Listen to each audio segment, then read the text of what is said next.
নির্বাচন কমিশনের রোডম্যাপে ফেব্রুয়ারির শুরুতে ভোট ও নভেম্বরে হতে পারে তফসিল। ভোটার তালিকা সীমানার কাজ সেপ্টেম্বরে শেষ করতে চায় ইসি। ডাকসু নির্বাচনের সুষ্ঠু পরিবেশ নেই, অভিযোগ ছাত্র দলের। দ্রুত তফসিল চায় অন্য সংগঠনগুলো, নিরাপত্তা ঘাটতি নেই দাবি প্রক্টরের।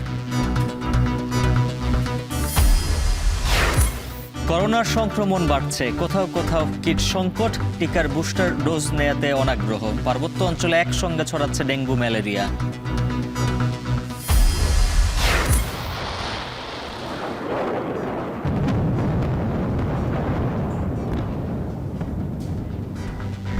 রাতভর ইরান ইসরায়েল পাল্টাপাল্টি ক্ষেপণাস্ত্র হামলা, নিঃশর্ত আত্মসমর্পণের আহ্বান ট্রাম্পের। যুদ্ধ কেবল শুরু, হুঁশিয়ারি খামেনির।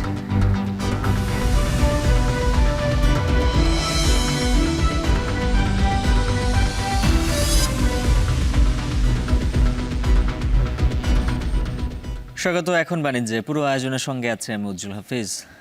জাতীয় সংসদ নির্বাচনের রোডম্যাপ প্রণয়নের কাজ শুরু করেছে নির্বাচন কমিশন। কমিশনের রোডম্যাপে ফেব্রুয়ারির প্রথম সপ্তাহে ভোট এবং নভেম্বরে তফসিলের সময়সীমা নির্ধারণ করা হচ্ছে। ভোটার তালিকা এবং সীমানা পুনর্নির্ধারণের কাজ আগামী 30 সেপ্টেম্বরের মধ্যে শেষ করতে চায় ইসি।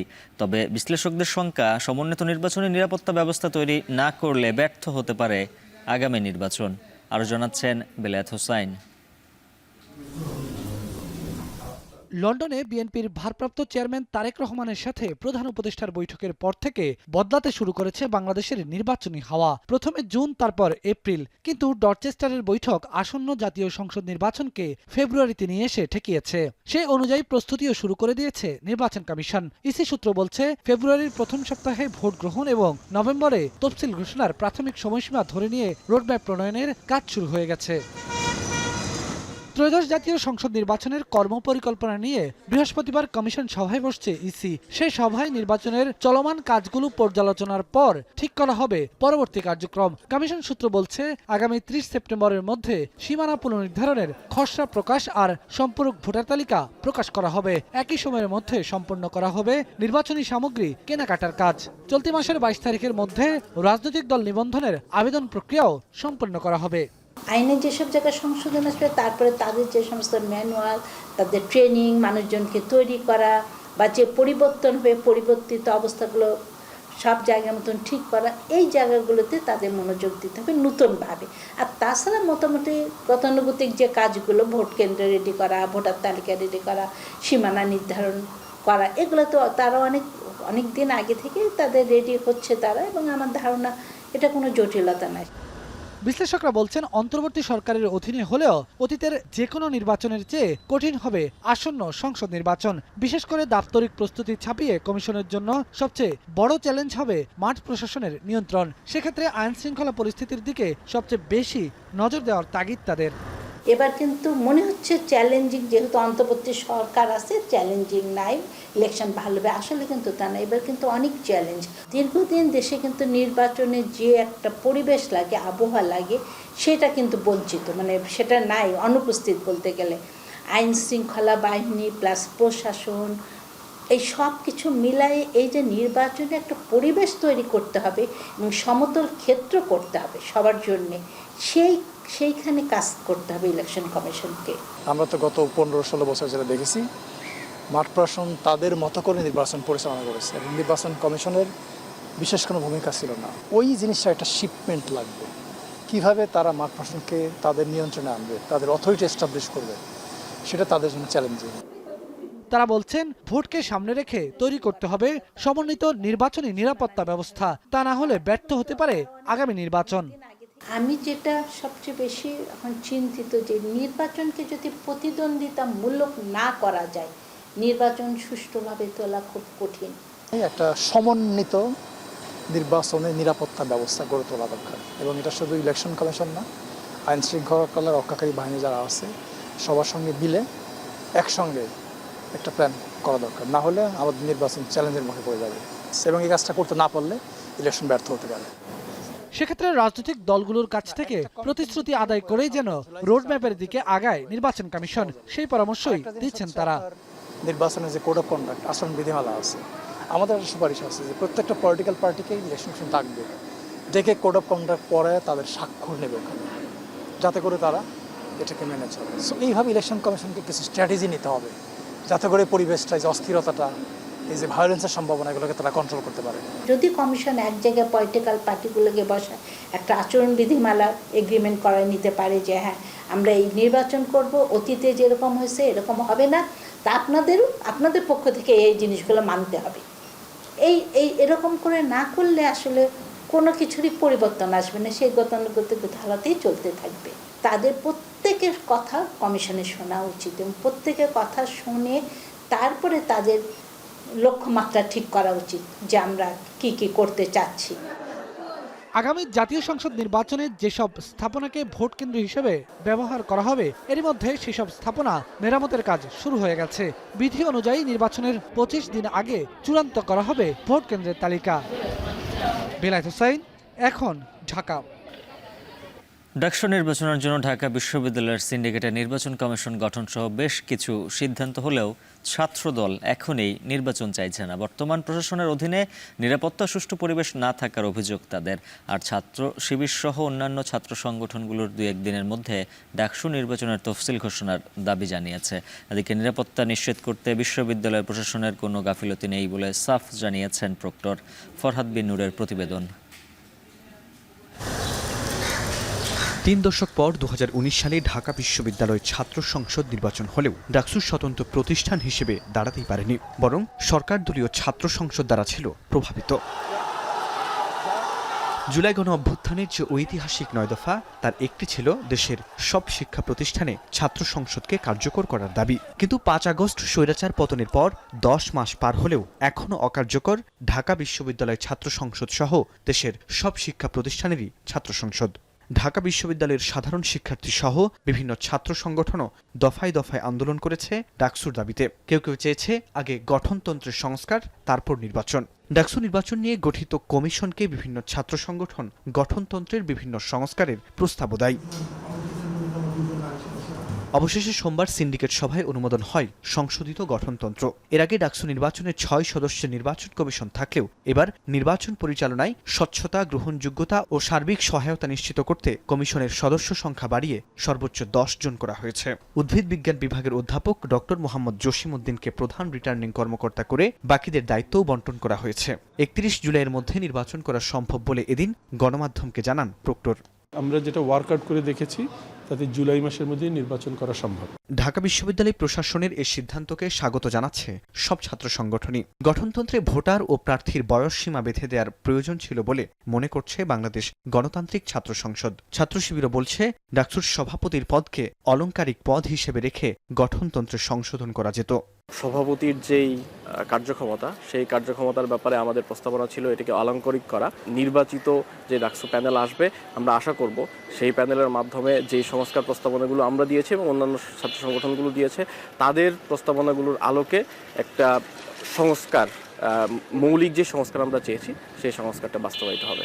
এখন যেহেতু নির্বাচন কমিশন গঠন হয়ে গিয়েছে, আমরা আশা করব যে 2-1 দিনের ভিতরেই ডাকসু নির্বাচনের পূর্ণাঙ্গ তফসিল ঘোষণা করা হবে। শিক্ষার্থীদের নিরাপত্তা নিশ্চিতেই আসলে ছাত্র সংসদ নির্বাচনটা প্রয়োজন।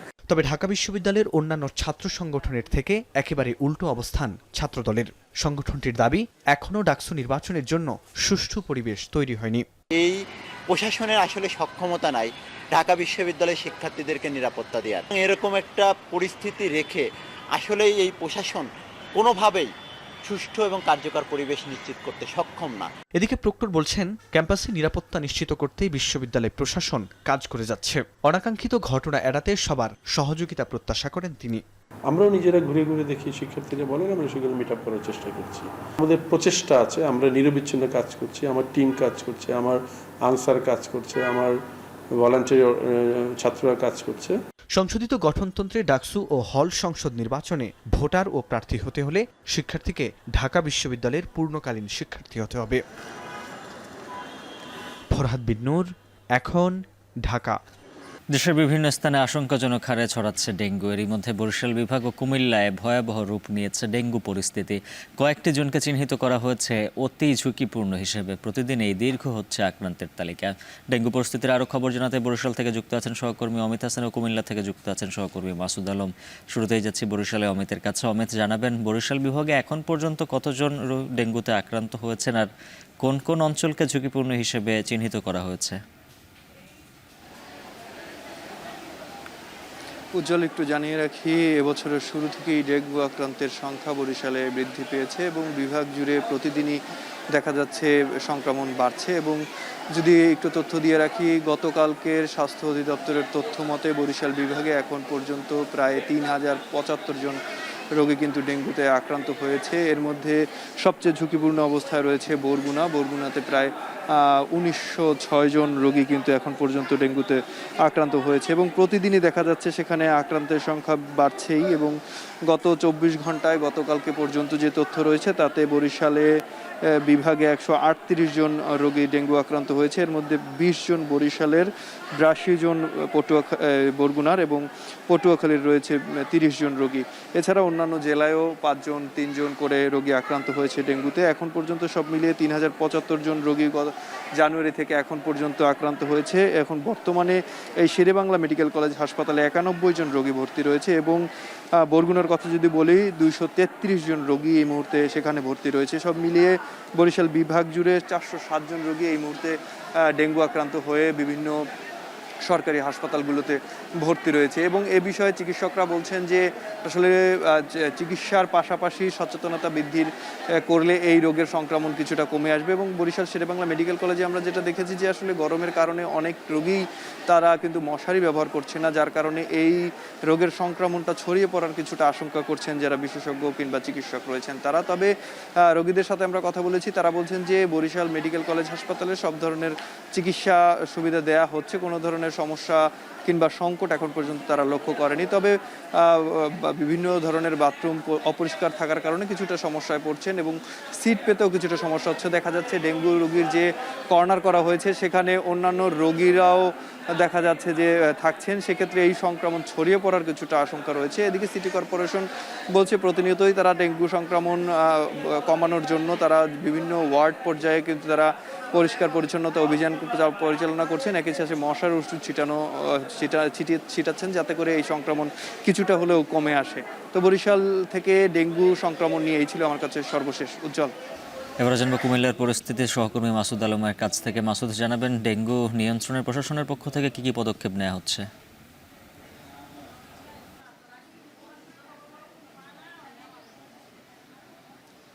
উজ্জ্বল, ডেঙ্গুর প্রকোপ বাড়ছে কুমিল্লায়। এই জেলার সবচেয়ে বেশি আক্রান্তের হার কিন্তু রয়েছে দাউদকান্দি উপজেলায়। দাউদকান্দি উপজেলার প্রত্যেকটি ওয়ার্ড এবং প্রত্যেকটি ইউনিয়নে কিন্তু আমরা দেখেছি যে নতুন নতুন করে আক্রান্ত হচ্ছেন ডেঙ্গু রোগীতে মানুষ। একই সঙ্গে হচ্ছে যে পৌরসভার এলাকাগুলোতেও কিন্তু আক্রান্তের হার বাড়ছে। তবে সবচেয়ে বেশি আক্রান্তের হার কিন্তু পৌরসভার 2টি ওয়ার্ডকে ইতিমধ্যে তারা কিন্তু রেড জোন হিসাবে কিন্তু চিহ্নিত করেছেন এবং চিহ্নিত করে সেখানে তারা বিভিন্ন ধরনের প্রতিরোধমূলক কার্যক্রম চালিয়ে যাচ্ছেন বলে এখানকার স্বাস্থ্য কর্মকর্তা আমাদেরকে জানিয়েছেন। একই সঙ্গে আমরা গতকাল কথা বলেছিলাম পৌরসভার যিনি কর্মকর্তা রয়েছেন তাদের সঙ্গে তারা আসলে আমাদেরকে জানিয়েছেন যে ডেঙ্গুর প্রকোপ ছিল আসলে, তবে ঈদের আগে এবং পরে কিন্তু এর আক্রান্তের হার বাড়তে শুরু করে। কারণ হচ্ছে স্থানীয়রা আমাদেরকে জানিয়েছেন যে ঈদের সময়টুকুতে আসলে বৃষ্টির হার ছিল, একই সঙ্গে বৃষ্টির পানি জমে কিন্তু বিভিন্ন নালা নর্দমা এবং ড্রেন যে সকল জায়গাগুলোতে আসলে পানি জমে থাকার বিষয় থাকে সেগুলোতে কিন্তু পানি জমে জলাবদ্ধতা তৈরি হয়। সেখান থেকে মূলত হচ্ছে যে ডেঙ্গু এডিস যে মশা সেটির উৎপাদন হয়, সেখান থেকে আসলে ডেঙ্গু যে সংক্রমণের হারটা কিন্তু ছড়িয়ে পড়ে। তবে এখন পর্যন্ত কুমিল্লার দাউদকান্দি উপজেলাতে 700-র বেশি কিন্তু মানুষ ডেঙ্গুতে আক্রান্ত হয়েছেন। তবে আজকের তথ্য অনুযায়ী নতুন করে আরও 7 জন রোগী কিন্তু 7 জন রোগী কিন্তু উপজেলার স্বাস্থ্য কমপ্লেক্সে ভর্তি হয়েছেন। এই নিয়ে এই উপজেলা স্বাস্থ্য কমপ্লেক্সে 13 জন রোগী কিন্তু এখন পর্যন্ত ভর্তি রয়েছেন। এ পর্যন্ত তারা 122 জন রোগীকে সেবা দিয়েছেন। এছাড়াও কিন্তু বেসরকারি হাসপাতালগুলো হাসপাতালগুলোতে কিন্তু রোগীর সংখ্যা রয়েছে, ভর্তির সংখ্যা রয়েছে, সেখানেও কিন্তু প্রায় 3 শতাধিকের মতো ছাড়িয়ে গেছে। একই সঙ্গে এখানে রোগে আক্রান্ত, ডেঙ্গু রোগে আক্রান্ত হয়ে 3 নারীর মৃত্যু হয়েছে। তাদের আসলে মৃত্যুর ঘটনায় কিন্তু উপজেলার এবং পৌরসভা জুড়ে কিন্তু এক ধরনের আতঙ্ক তৈরি হয়েছে মানুষের মধ্যে ডেঙ্গু রোগ নিয়ে। তো ডেঙ্গু রোগের মৃত্যুর ঘটনায় কিন্তু এই তথ্য ছড়িয়ে পড়ার পর কিন্তু মানুষের মধ্যে আতঙ্ক এবং উৎকণ্ঠা তৈরি হয়েছে। তবে উপজেলা প্রশাসন এবং স্বাস্থ্য বিভাগ বলছে যে তারা নতুন রোগীদেরকে শনাক্ত করছেন এবং দ্রুত চিকিৎসা সেবা দেওয়ার কথা বলছেন। তবে তারা বলছেন যে উপজেলা স্বাস্থ্য কমপ্লেক্সে যে পরিমাণ তাদেরকে যে পর্যাপ্ত যে পরিমাণ সেবা দেওয়ার কথা, কিন্তু তার চেয়ে বেশি রোগী হওয়ার কারণে কিন্তু তারা নানান সংকটে ভুগছেন। তো এ ছিল কুমিল্লা থেকে সবশেষ। উজ্জ্বল। কুমিল্লা বরিশাল থেকে ডেঙ্গু পরিস্থিতির খবর জানাচ্ছিলেন সহকর্মীরা। এদিকে বগুড়া সরকারি 2 হাসপাতালে করোনা রোগীদের জন্য প্রস্তুত রয়েছে 60 শয্যা। নিয়ে বিস্তারিত জানাতে সরকারি মোহাম্মদ আলী হাসপাতাল থেকে যুক্ত আছেন সহকর্মী রাজীব সেলিম। রাজীব, জানাবেন করোনা মোকাবিলায় হাসপাতালগুলোর প্রস্তুতি কেমন?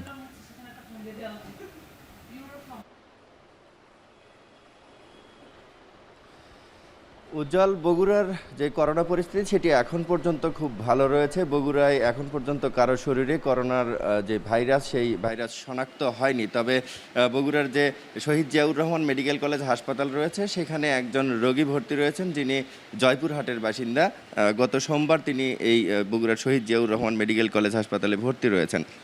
আর বগুড়ায় যেহেতু করোনা রোগী এখন পর্যন্ত নেই, সুতরাং এখন পর্যন্ত হাসপাতালগুলো এই তাদের করোনা ইউনিট একেবারে প্রস্তুত করার জন্য সময় পেয়েছেন এবং প্রস্তুত করছেন। বগুড়ায় সব মিলিয়ে 60 শয্যা, বিশেষ করোনার জন্য বিশেষ 60টি শয্যা প্রস্তুত করা হয়েছে, যার মধ্যে 50টি শহীদ জিয়াউর রহমান মেডিকেল কলেজ হাসপাতালে এবং করোনার যে জটিল রোগীরা আসবেন তাদের জন্য শহীদ জিয়াউর রহমান মেডিকেল কলেজ হাসপাতালে 10টি বিশেষ শয্যা রাখা হয়েছে, আইসিইউ ব্যবস্থা করা হয়েছে এবং বাকি 40টি সাধারণ করোনা রোগীদের জন্য। এবং আমি এখন যে হাসপাতালটিতে রয়েছি বগুড়ার 250 শয্যা বিশিষ্ট মোহাম্মদ আলী হাসপাতাল, এই হাসপাতালে 10টি বিশেষ শয্যা করা হয়েছে করোনা রোগীদের জন্য। তার মধ্যে 6টি রয়েছে জটিলভাবে যারা আক্রান্ত হবেন করোনায় তাদের জন্য এবং 4টি রয়েছে সাধারণ ওয়ার্ড।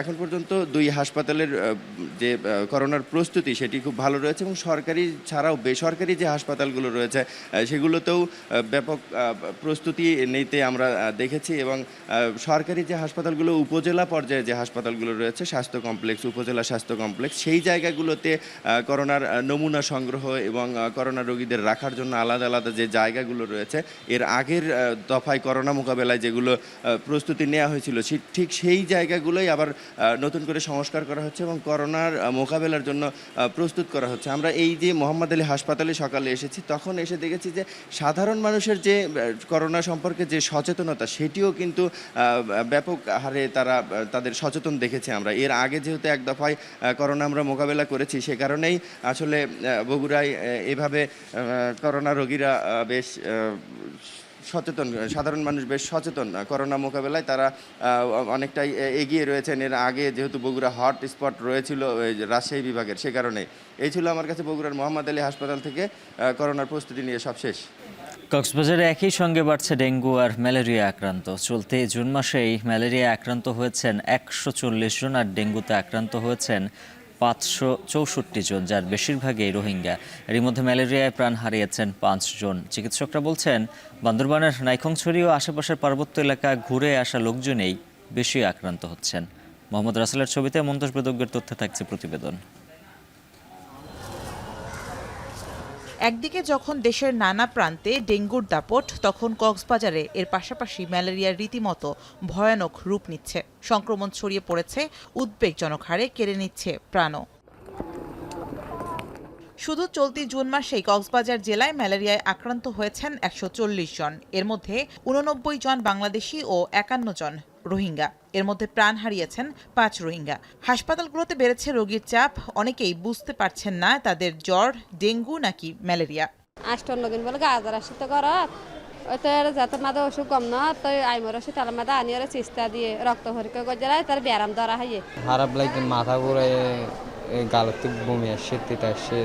অনেক পরীক্ষা দিয়েছি, কোনো রোগ ধরা খায়নি। গা হরে, গা শিশিয়ে, মাথা হরে, মাথা ব্যথা করছে বেশি।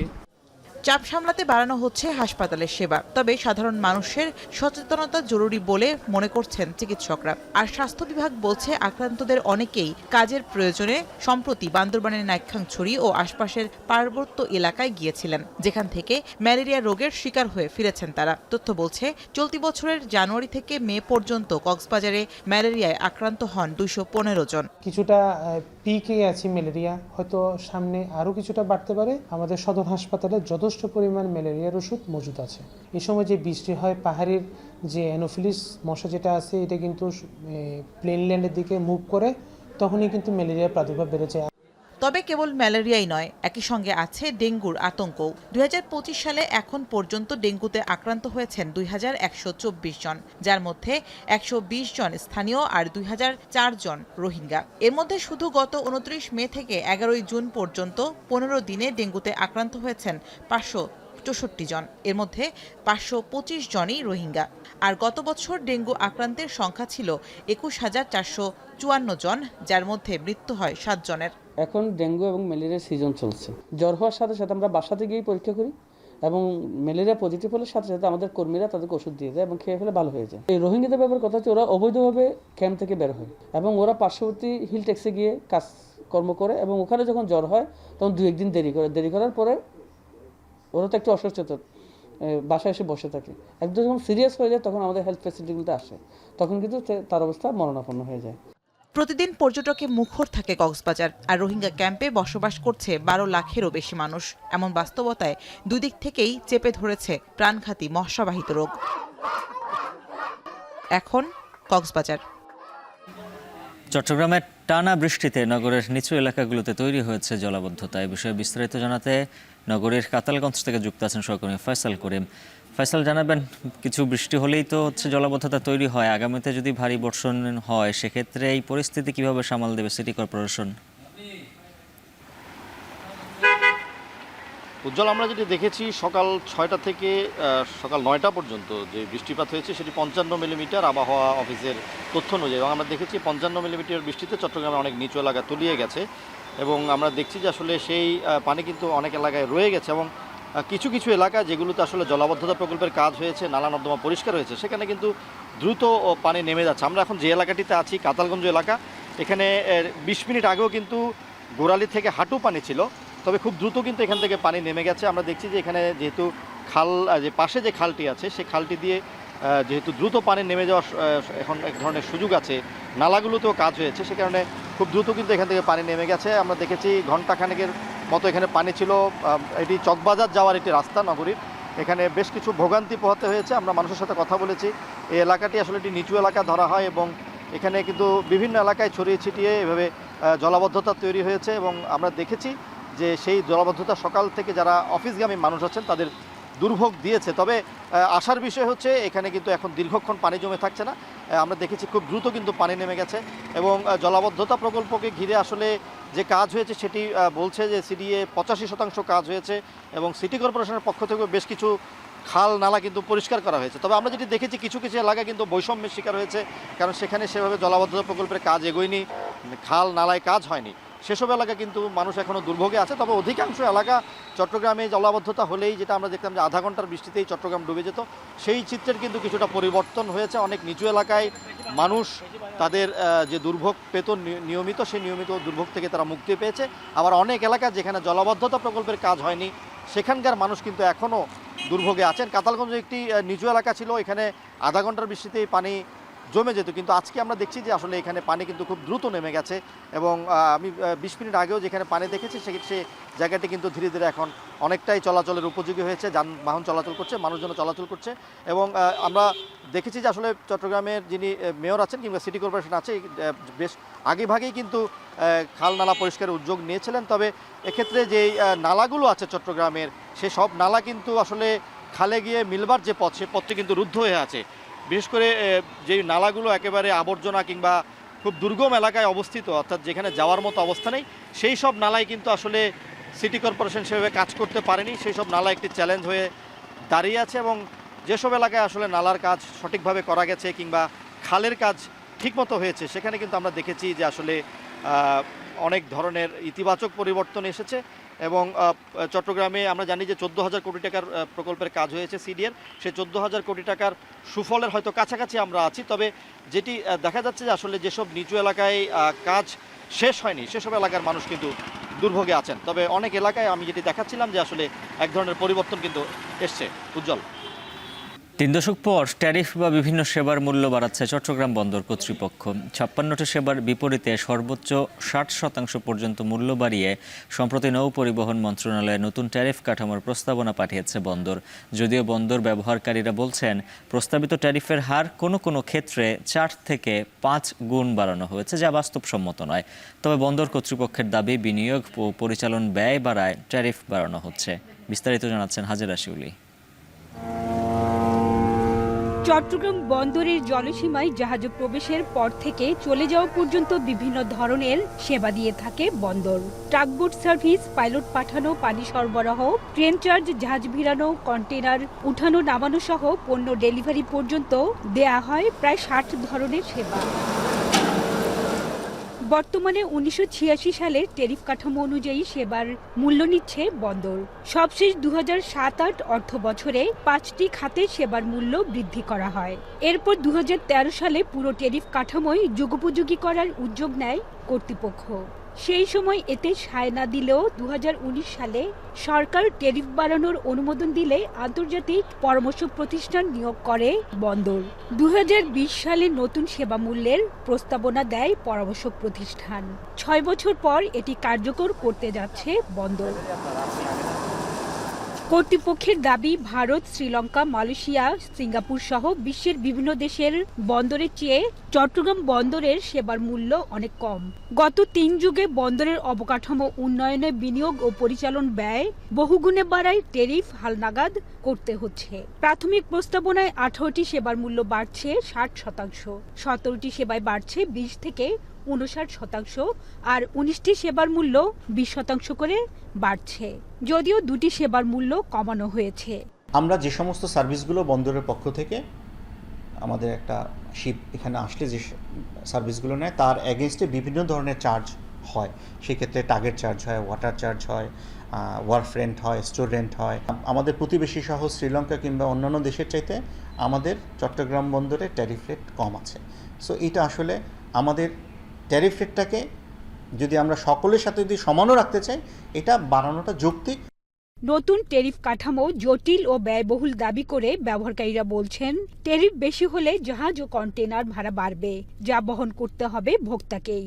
12% বেশি বাড়ানো অযৌক্তিক বলছেন শিপিং এজেন্টরা।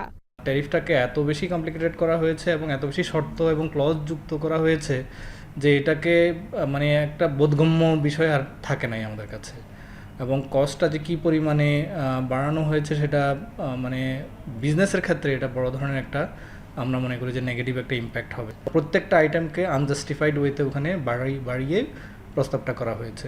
তো আমরা মনে করি যে এটা ট্রেডের জন্য খুবই ক্ষতিকর এবং ওভারঅল দেশের জন্য ক্ষতিকর। শিপিং কোম্পানিগুলো তার ট্যারিফ আইটেমের মধ্যে, তার ফ্রেট আইটেমের মধ্যে এই রেটগুলো বাড়িয়ে দেবে।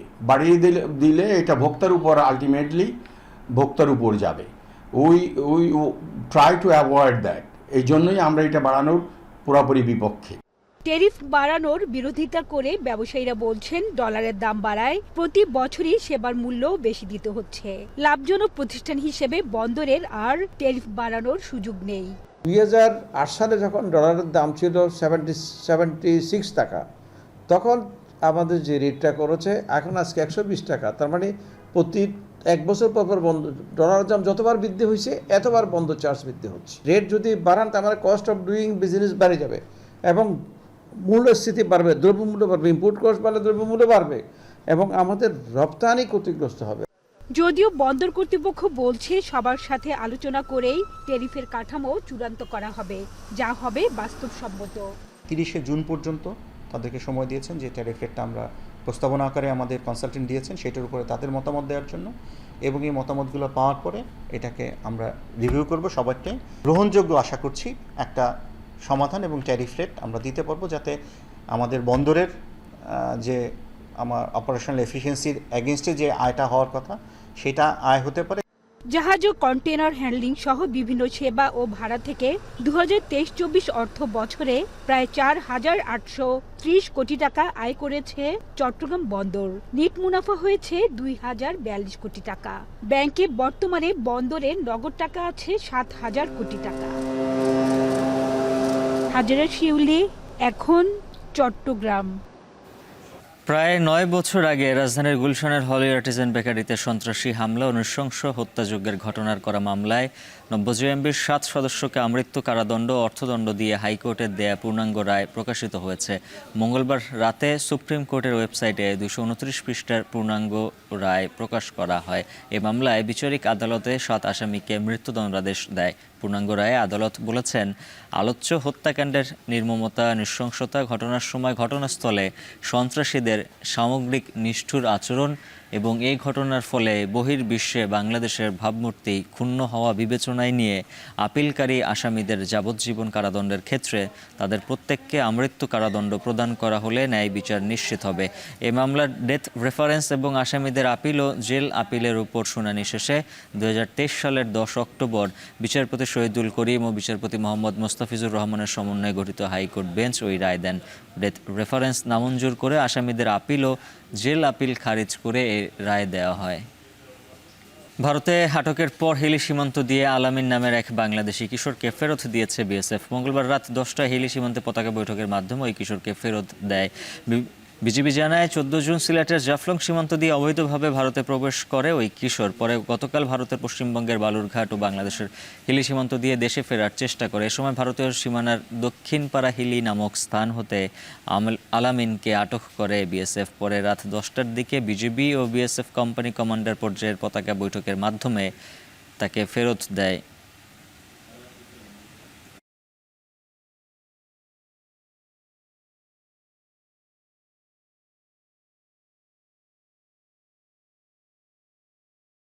ইরানের নিঃশর্ত আত্মসমর্পণ চান ট্রাম্প। খামেনিকে হত্যায় আপাতত সায় না থাকলেও ভাবছেন ইরানের পারমাণবিক স্থাপনায় ইসরায়েলি হামলায় অংশ নেয়ার বিষয়ে। ইসরায়েলি দাবি খারিজ করে ইরান পারমাণবিক অস্ত্র তৈরি করছে না বলে মার্কিন গোয়েন্দা প্রধান জানালেও সে তথ্য আমলে নিতে নারাজ মার্কিন প্রেসিডেন্ট। এদিকে জায়নবাদীদের প্রতি ইরান কোনো দয়া দেখাবে না বলে হুঁশিয়ারি দিয়েছেন দেশটির সর্বোচ্চ নেতা। বিস্তারিত জানাচ্ছেন নুসরাত কামাল। ইরানের আকাশ পূর্ণ নিয়ন্ত্রণে মার্কিন প্রেসিডেন্ট ডোনাল্ড ট্রাম্পের দাবির মধ্যেই ইসরায়েলের দিকে মঙ্গলবারও রাতভর দফায় দফায় চলে ইরানের ক্ষেপণাস্ত্র হামলা। ইসরায়েলের বিমান হামলায় ব্যবহৃত ঘাঁটি লক্ষ্য করে এসব হামলা দাবি তেহরানের। ইসরায়েলের বিরুদ্ধে অপারেশন ট্রু প্রমিসের 11তম ধাপে বুধবার ভোররাতে আবারও অত্যাধুনিক হাইপারসনিক ফাত্তাহ মিসাইল ছোঁড়ার খবর নিশ্চিত করে ইরানের অভিজাত সশস্ত্র বাহিনী IRGC। শব্দের চেয়েও দ্রুতগতির ক্ষেপণাস্ত্র ফাত্তাহ 1400 কিলোমিটার দূরের লক্ষ্যবস্তুতে আঘাত হানতে সক্ষম। পশ্চিম তীরের আকাশে রাতভর দেখা মেলে ইসরায়েলের দিকে ছুটে যাওয়া ইরানি ক্ষেপণাস্ত্রের। অন্যদিকে ইরান জুড়ে ইসরায়েলের বিমান হামলাও অব্যাহত। তেহরানে দফায় দফায় বিস্ফোরণ। সব মিলিয়ে ইরান ইসরায়েল নজিরবিহীন সংঘাতে টানা 6ষ্ঠ দিনের মতো সাইরেনের আওয়াজ, রাতের আকাশ চিরে মুহুর্মুহু মিসাইলের ছুটে যাওয়া আর নিরস্ত্র মানুষের আতঙ্ক, যুদ্ধের চিরচেনা দৃশ্য। We've struck deep, hitting Iran's nuclear, ballistic and command capabilities. We are aiming at military targets. They are attacking civilian homes. Israel faces threats on many fronts. While we are working to remove threats from Iran, we are still fighting their proxy, Hamas in Gaza. সংঘাত তীব্রতর হতে থাকার মধ্যেই বিমানবাহী রণতরী নিমিৎজের পর এবার মধ্যপ্রাচ্যে আরও বোমারু বিমান মোতায়েন করছে ইসরায়েলের ঘনিষ্ঠতম মিত্র যুক্তরাষ্ট্র। এরই মধ্যে ড্রোন ও ক্ষেপণাস্ত্র গুলি করে ভূপাতিত করতে সক্ষম F-16, F-22 ও F-35 সহ বিভিন্ন যুদ্ধ বিমান মোতায়েন করছে মার্কিন সেনাবাহিনী। যুদ্ধ পরিস্থিতি জটিল হতে থাকার মধ্যেই ইরানের নিঃশর্ত আত্মসমর্পণ দাবি করেছেন মার্কিন প্রেসিডেন্ট। জানিয়েছেন, সর্বোচ্চ ধর্মীয় নেতা আয়াতুল্লাহ আলী খামেনিকে আপাতত হত্যার পরিকল্পনা না থাকলেও ভাবছেন ইরানি পারমাণবিক কেন্দ্রে ইসরায়েলি হামলায় যোগ দেওয়ার কথা। ইসরায়েলি দাবি খারিজ করে ইরান পারমাণবিক অস্ত্র তৈরি করছে না বলে মার্কিন গোয়েন্দা প্রধান তুলসী গ্যাবার্ড জানালেও সেটি মানতে নারাজ ট্রাম্প। বিশ্লেষকরা বলছেন তার কারণেই দিন দিন আরও জটিল হয়ে উঠছে ইরান যুদ্ধ পরিস্থিতি। Right now, we are most likely the hours before a major escalation, rather de-escalation. What Trump has been signaling, tweeting today does not seem to suggest that he has any plans to actually give diplomacy a real chance. He's calling for surrender. I think he is likely miscalculating, thinking that the Iranians believe that surrender actually is an option. যুক্তরাষ্ট্রের সম্ভাব্য হামলার হুমকির প্রতিক্রিয়ায় যুদ্ধ শুরু বলে মন্তব্য করেছেন খামেনি। সামাজিক যোগাযোগ মাধ্যম এক্সে হুঁশিয়ারি দিয়ে বলেন, ক্ষমা করা হবে না ইহুদিবাদী শাসক গোষ্ঠী ও তাদের মদতদাতাদের, দেয়া হবে কঠোর জবাব।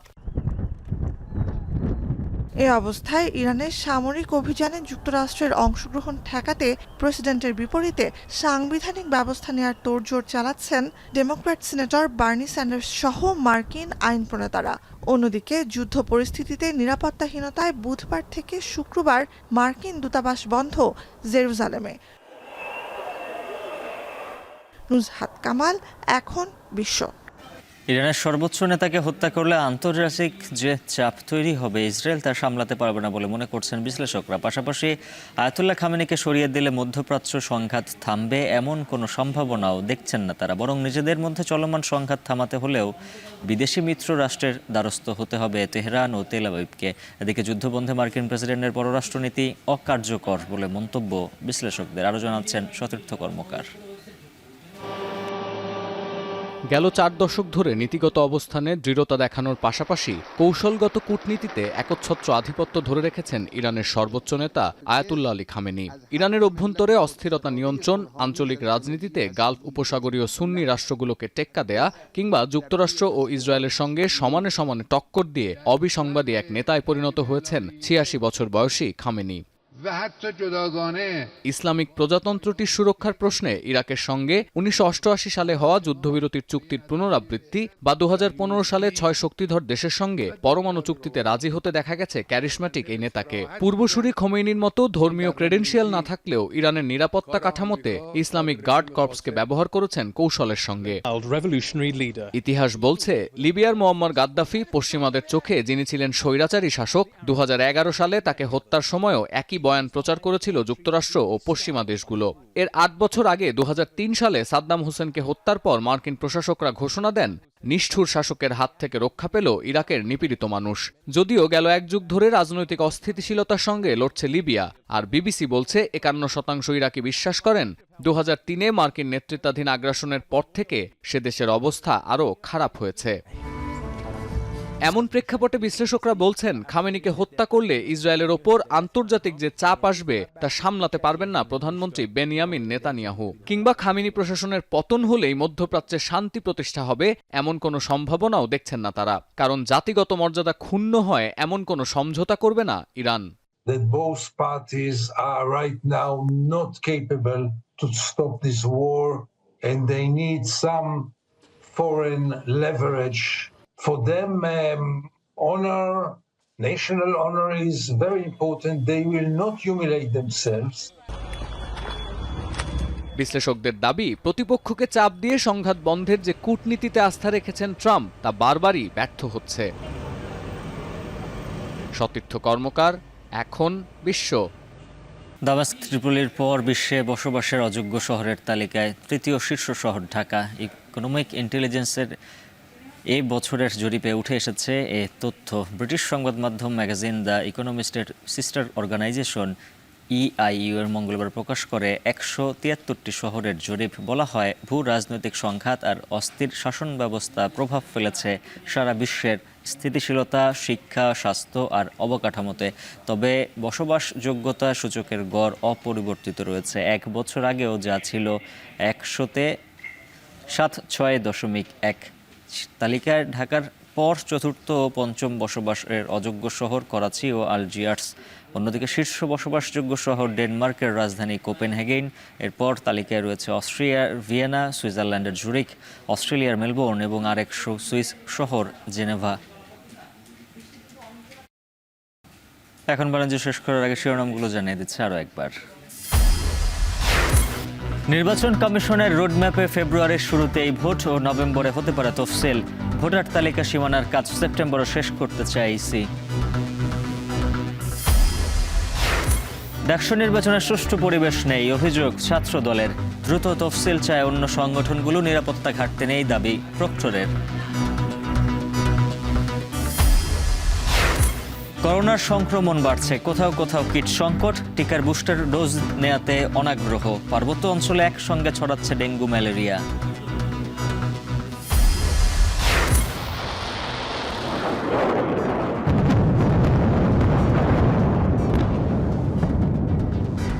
রাতভর ইরান ইসরায়েল পাল্টাপাল্টি ক্ষেপণাস্ত্র হামলা, নিঃশর্ত আত্মসমর্পণের আহ্বান ট্রাম্পের, যুদ্ধ কেবল শুরু, হুঁশিয়ারি খামেনির। আর এই ছিল এখন বাণিজ্য। এখন টেলিভিশন ওয়েবসাইটে দেখতে ভিজিট করুন এখন.টিভি, ফেসবুকে দেখুন facebook.com/tv.এখন, আর সরাসরি ইউটিউবে দেখতে ভিজিট করুন youtube.com/c/echontv।